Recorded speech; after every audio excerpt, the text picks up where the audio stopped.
Hi there. Welcome to Tech Talk Weekly. I'm Bob from Creation Station. This is our weekly show, starting our 5th season with this episode of giving you some interesting tech stories and creativity things, science, fun facts. Well, maybe they're not quite so fun, but I want you to give us some.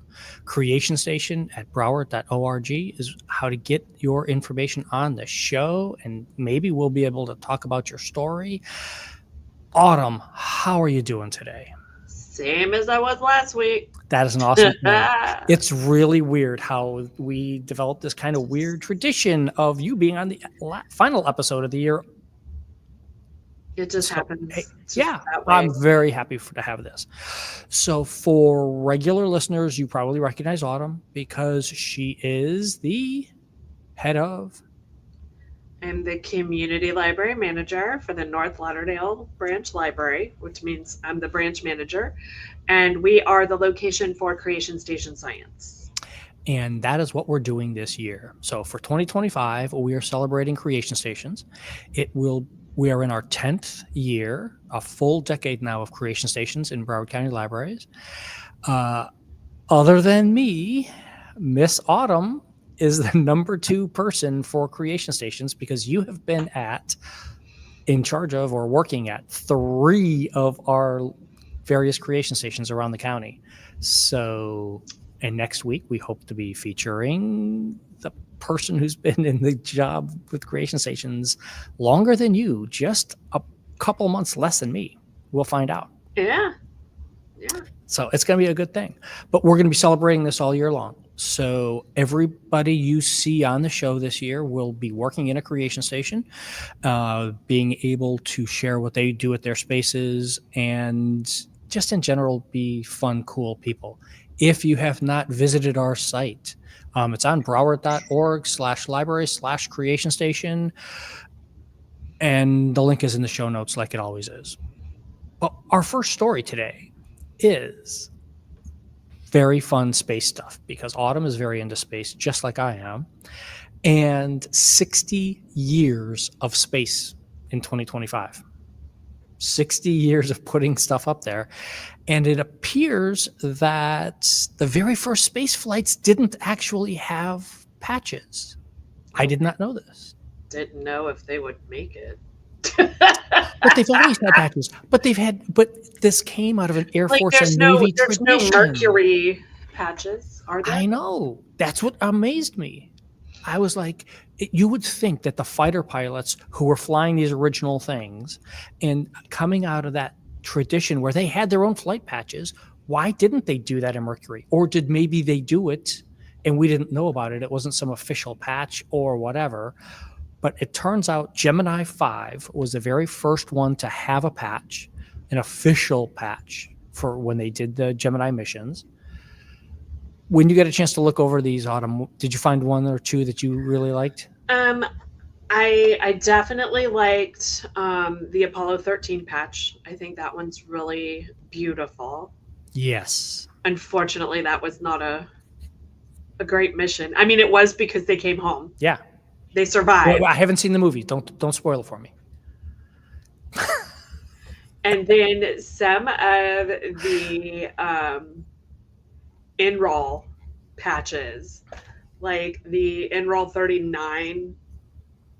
I'm scrolling. 49 is just crazy. Oh, yes. Was it the 15's pretty the purple one down there is pretty cool.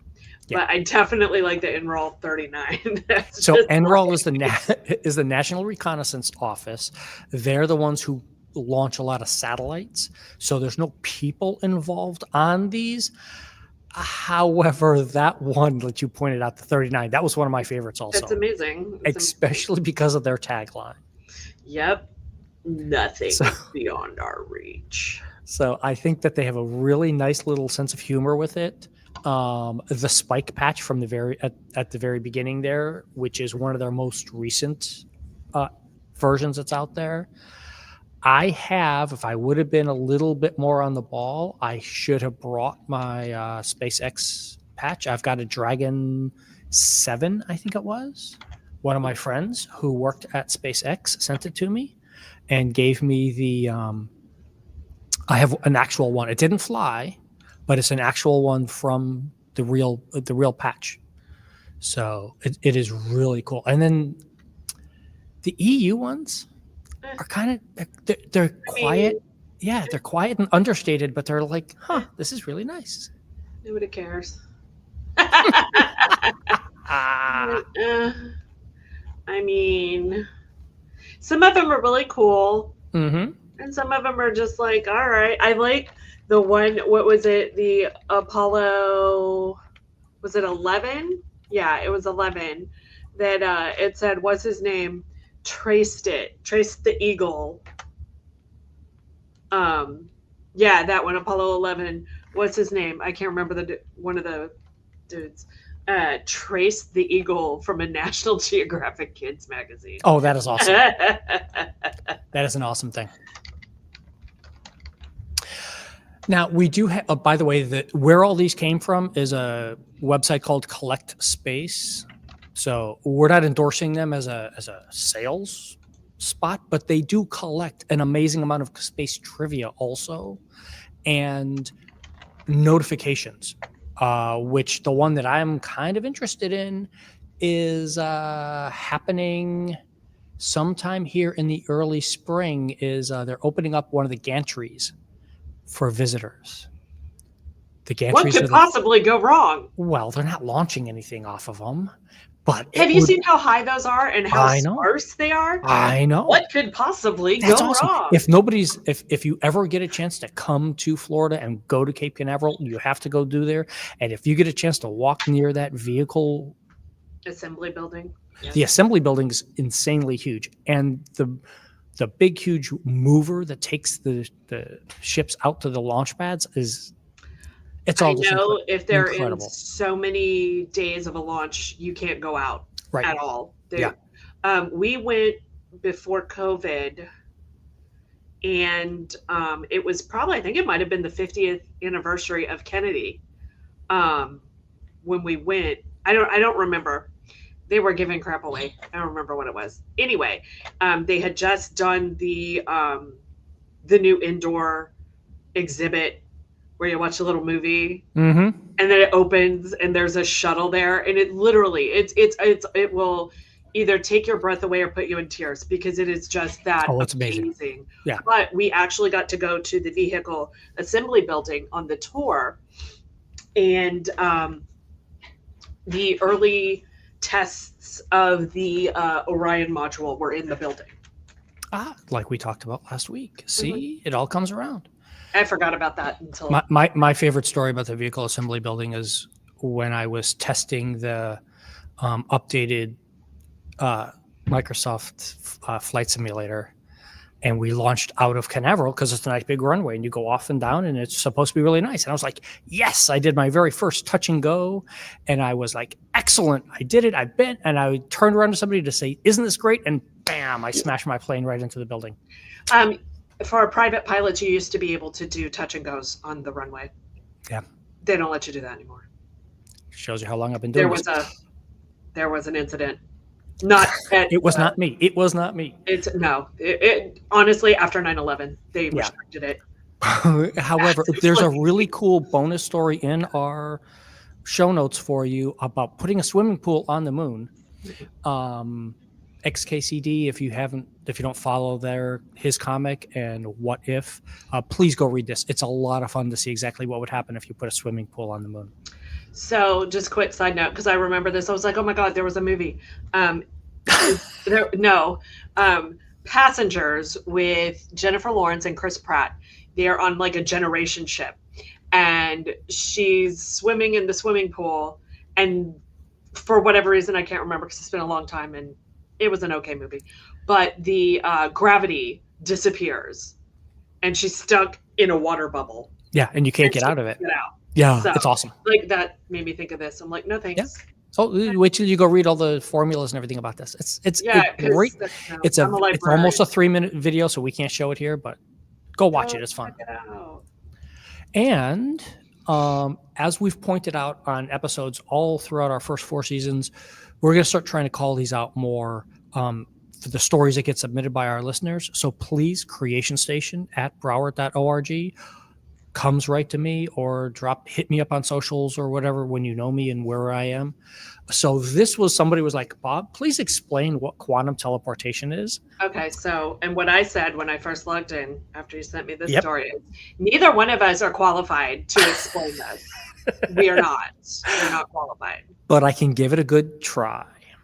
It started over here, and then magic wound up over there. So what happens? So if you know quantum mechanics and quantum theory,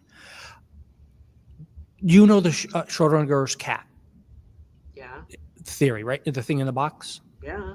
Okay, good. Well, I'm just making sure. It's a cat. It's not a thing. Okay. Well, that's kind of the issue.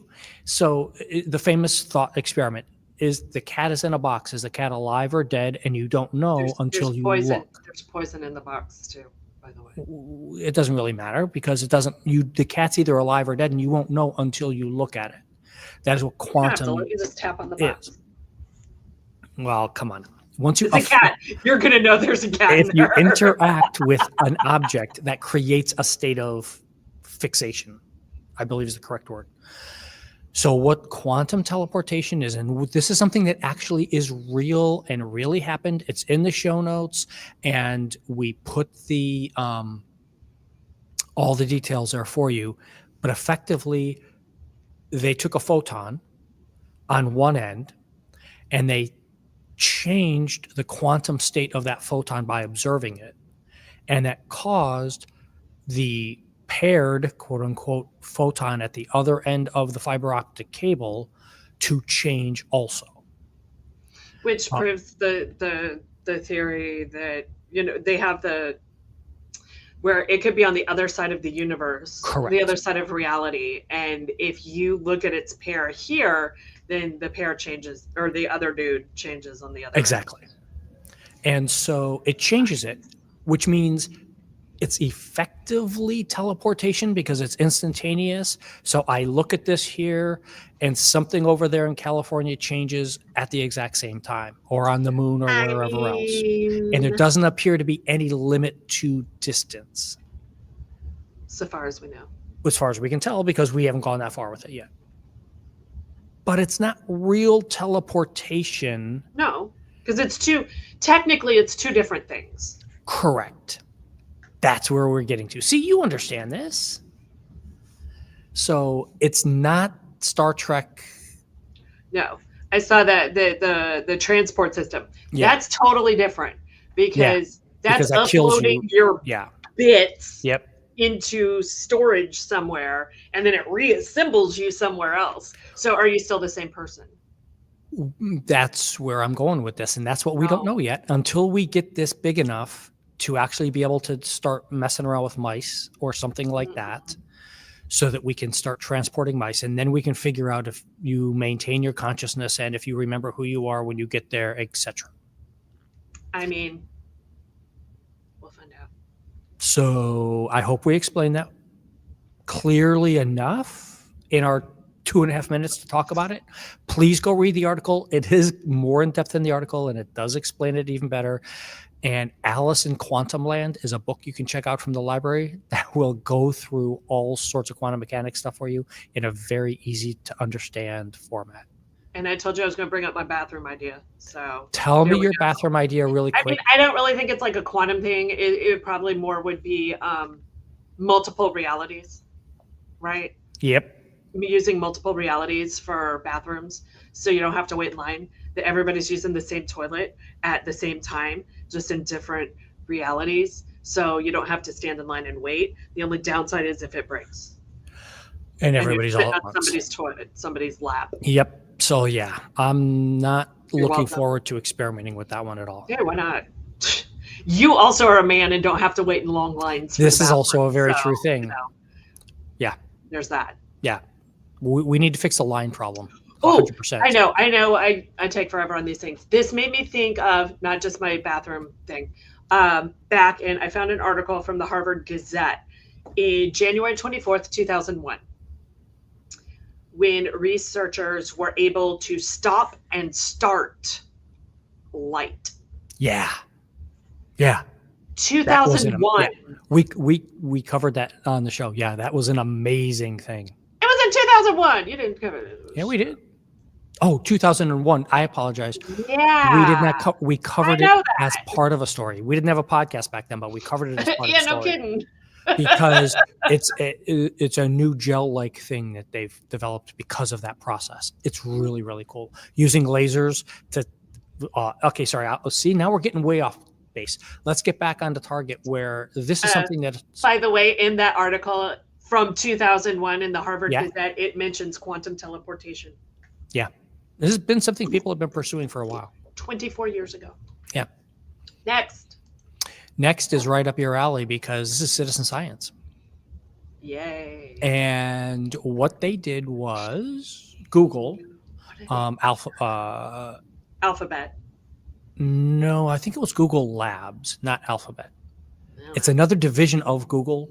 Like Alphabet is the overall arching thing, and Google does search and other things. There's a Google Labs that does experimental things.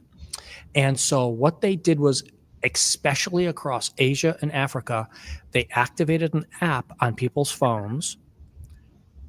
It took me a while to figure out that, yes, they actually did ask permission first. Okay. Yeah. I figured they're really like, oh, it's somewhere nobody cares, so we'll just do it anyway. Yeah, I know. We put the article from Nature that is the full abstract of everything that the research study was. Yeah, that's a lot of big words.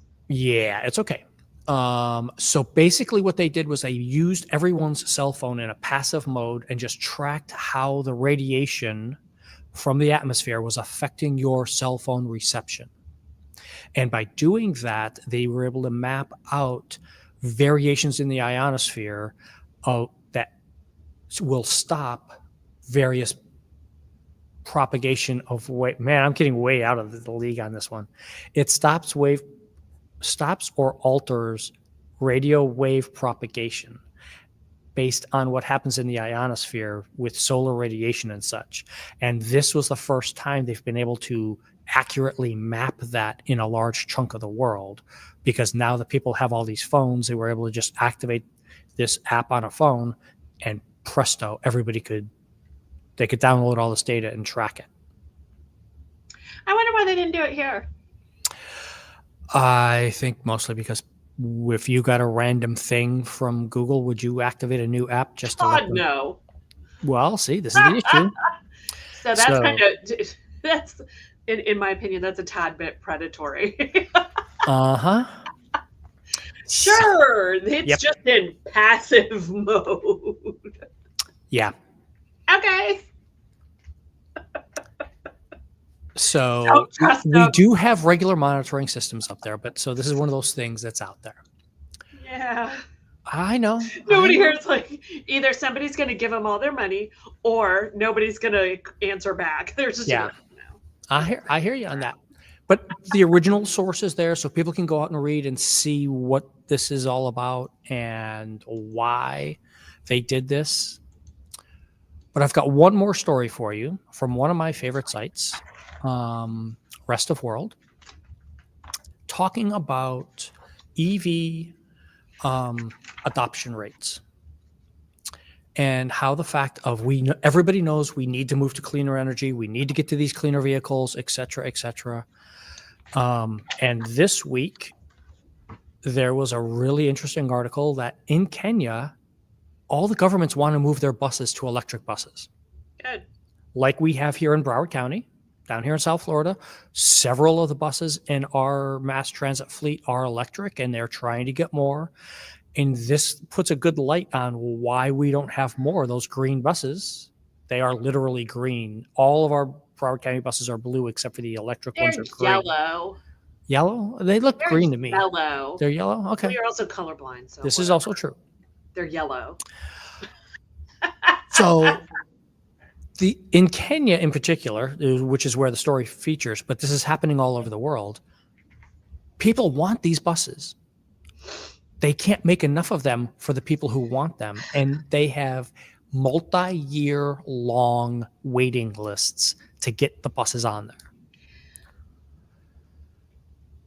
which is supposedly a classic supply and demand. If there's all this demand for it, your supply should increase and the price go down, but that's not what's happening. So I have so many opinions on this. Tell me. What kind of batteries are they using? Because if they're using the lithium batteries, is that really better? Yes. Especially, I'm not just talking environmentally. That can be a very bad thing in and of itself. Because this made me look into the top lithium mines in the world. Yep. I thought there were a lot more in the top in Africa. There are not. The majority of them are in Australia. Australia, China, and the United States are the top three. No. Australia has the most. Oh, yeah. No, Australia's number one. We have only one of ours is the largest. Actually, no, it's the largest lithium deposit. Right. And that's in Nevada. And that's it. Yeah. China owns. There we go. A lot of them. Yep. Owns. And that's where a lot of the problem comes in. Not that China's the problem. It's who owns the rights to that mine. Also, because I have a boat, we are looking at converting it to electric. And something, sorry, my computer just went weird. Something we've noticed, because we're like, oh my gosh, we really need to get stuff going soon, for various reasons. The cells we were looking at tanked in price. Like, they are so dirt cheap now, coming from China, like ordering them in China. Yeah. My friends there, they order them like super cheap because the technology is changing so fast that pretty much by the time you get it installed, it's obsolete now. And we've moved on. And the other one quick anecdote to go along with that is, because things are changing so fast, if you don't have a factory already built that can handle these things and handle the changing technology, you are super behind the eight ball, to use another metaphor or analogy. Because, I mean, that's what's happening here in the United States. We're just now building some of these factories, and you can't make them specialized because things are changing so fast. So, that's not too late. We can do it. But you need to be farther on the cutting edge, right? Not we need trying to be more flexible. catch up. Because if you try to catch up, you're never going to win. You're not. Not in this. Not with as quickly as things are changing. Yeah, we need to be able to leapfrog things. I agree. Yep. Thank you so much, Miss Autumn, for leading us off this year. I am certain we will see you again later on in the year, because Creation Station Science has got some. You've got some cool stuff coming up later on this year. And by the way, April is Earth Month and Citizen Science Month, etc., etc. So we will be seeing Miss Autumn again. But what could be going on in April? I couldn't imagine how many cool, fun things we could do. But if there is a Creation Station space you want to see featured, reach out, creationstation@broward.org. And again, send us your story ideas. Hit like, subscribe, do all those good things for us. Have a great week, everybody.